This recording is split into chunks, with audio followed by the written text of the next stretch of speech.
como esperado, o mais votado foi o amor. Mas, para sua surpresa, eu não vou falar de amor.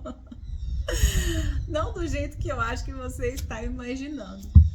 Eu fiquei pensando aqui nesses temas delicados que eu venho falando com você, e eu achei muito importante destrinchar um pouco mais a raiva, até porque para falar sobre amor a gente tem que falar um pouco sobre a raiva também. Eu comecei falando um pouco sobre a raiva de uma forma a compreender a diferença entre a permissão de sentir e a explosão, né? Porque existe uma grande diferença quando você se permite compreender o sentimento, observar no seu corpo a sensação, dar permissão para compreender aquela sensação, para que aquilo não vire uma explosão, uma agressão, tanto para si quanto para o outro, porque às vezes a explosão ela vem na forma da pessoa se machucar, né? Dar porrada nas coisas, quebrar, gritar, enfim, são várias manifestações da explosão. O sentimento, a sensação, ela é diferente, porque a compreensão da raiva, ela te dá a oportunidade de avaliar o contexto histórico, o cenário e entender e devolver de uma forma mais atuativa, não explosiva. Vamos destrinchar um pouquinho sobre a raiva, desmistificar a raiva na fase infantil. Por quê? A criança, ela não tem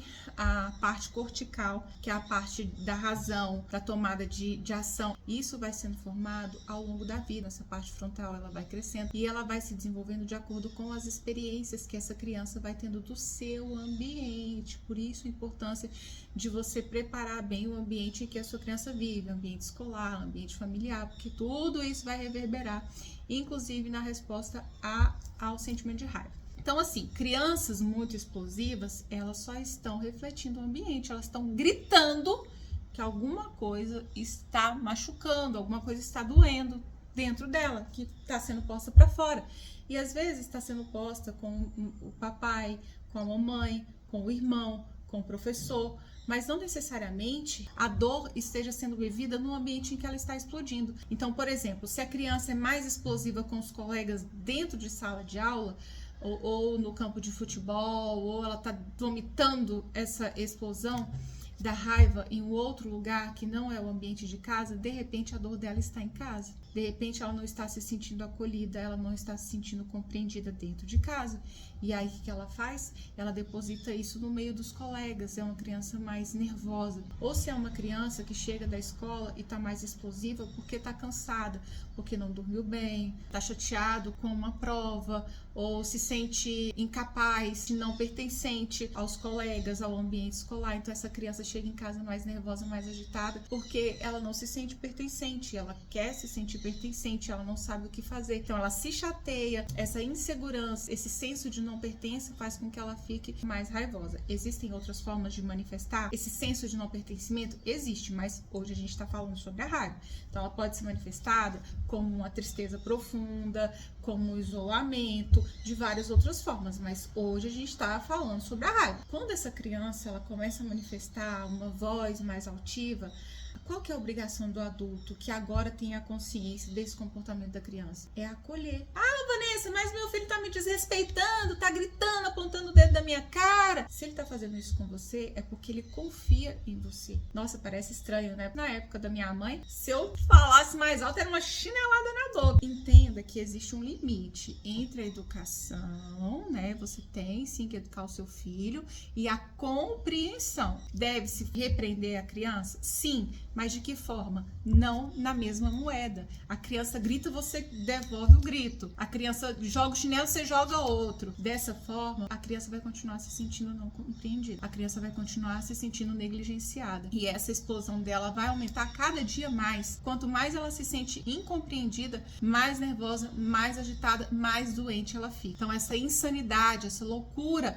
momentânea, se ela não for posta para fora, ela é posta para dentro. E isso vai virar uma doença, né? Então são inflamações, são gastrites, né? A gente tem um monte de adolescente, um monte de criança com gastrite, temor noturno, pesadelo, sem contar que tem um outro estímulo. A gente tá vivendo aí a fase dos desenhos, dos jogos, E esses estímulos, eles também influenciam no comportamento da criança. Então, vale você prestar mais atenção naquilo que seu filho está assistindo, lendo, jogando, porque isso também vai influenciar o comportamento. Então, lembra que a raiva é uma resposta ao ambiente. Pode ser ao comportamento de uma outra pessoa, de um adulto, de uma outra criança que está conflitando ali, e ela está jogando para fora, manifestando a sua dor, ou pode ser também uma influência aí do excesso de estímulos dos videozinhos que eles estão assistindo. Se você estiver atento, uma consciência aberta, você vai ter uma percepção diferenciada e um acolhimento diferenciado. Então você vai esperar essa raiva passar e vai levar a sua criança para um ambiente só de vocês dois e vai sentar e vai conversar, vai perguntar: o que está acontecendo com você?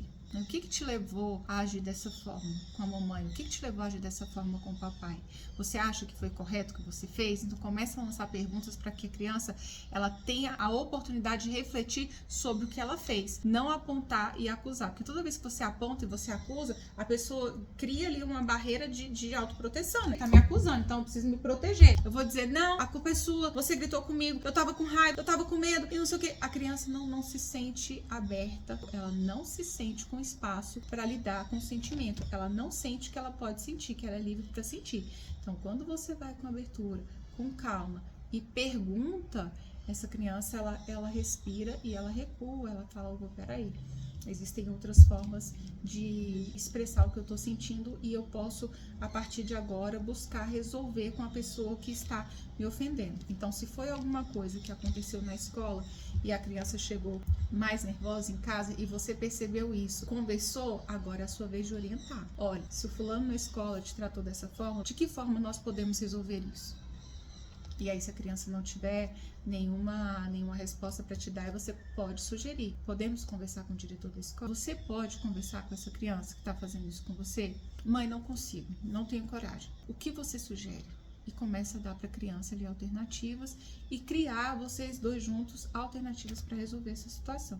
Esse é o ponto criança. Só que com o adolescente tem um outro agravante, que são as questões hormonais. Tadinho. O adolescente não é um problema. Ele está vivendo vários conflitos. Tem as questões emocionais, porque ele está ali elaborando tudo o que ele vivenciou na infância, está selecionando o que ele vai guardar para ele, para replicar, para ser alguém. Ele não sabe quem ele é ainda, está construindo o seu caráter e a sua personalidade. Então existem muitos conflitos. Ele olha para um, ele olha para outro e fala: quem que é a minha referência? Às vezes não tem uma referência dentro de casa, às vezes é um professor, às vezes é um coleguinha, e aí essa pessoa começa a entrar em parafuso, porque ela não sabe quem ela é. E isso gera uma ebulição de sentimentos, de pensamento. Já começa por aí. Aí daqui a pouco vem questões hormonais. A menina, tal da menarca, vai vir, não tem jeito. O menino também, aí vai engrossar a voz, vai nascer a barbinha, o bigode, os pelinhos no corpo. E ele tem que lidar com isso, com essa diferenciação da imagem, a autoaceitação dessa nova imagem. A adolescência é o luto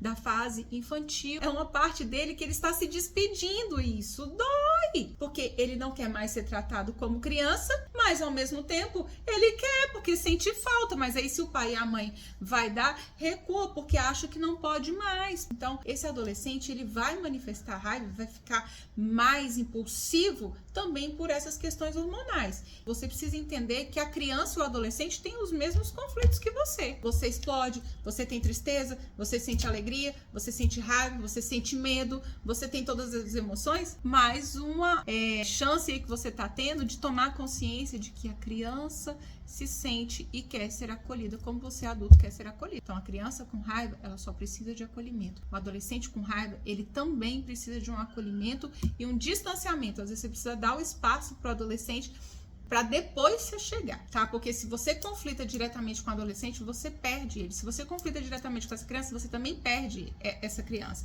Então, o ideal é que você busque compreender e orientar ao invés de bater boca, ok? Fica aqui a minha contribuição de hoje.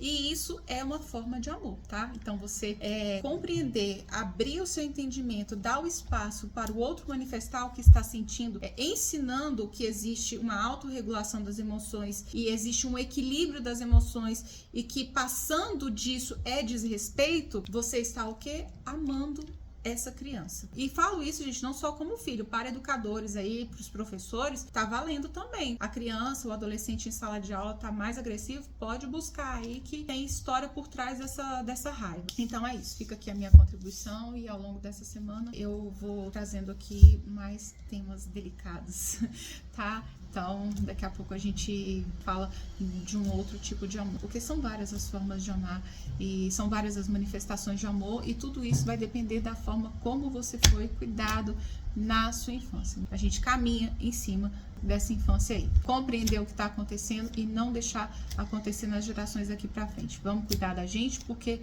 essa geração que está vindo aí precisa ser cuidada. Beijo para você. Até mais. Tchau.